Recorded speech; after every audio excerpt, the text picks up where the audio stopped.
কোথায়? কে এটা? আমার ফোন কোথায়? আমি ভূত।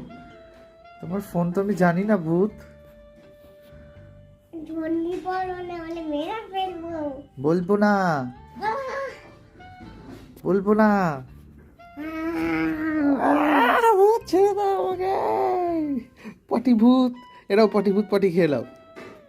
আমি ঢেকে রেখেছি। Knock knock. আমি তোমার আমি তোমার আমি তোমার আমি তোমার নানি। তুমি আমার নানি? না, তুমি আমার নানি না, আমার নানি তো এরকম না। না খুলো। খুলে দিলাম। এটা ভূত ছিল, আমি তো বুঝতেই পারিনি। এটা তো ভূত ছিল।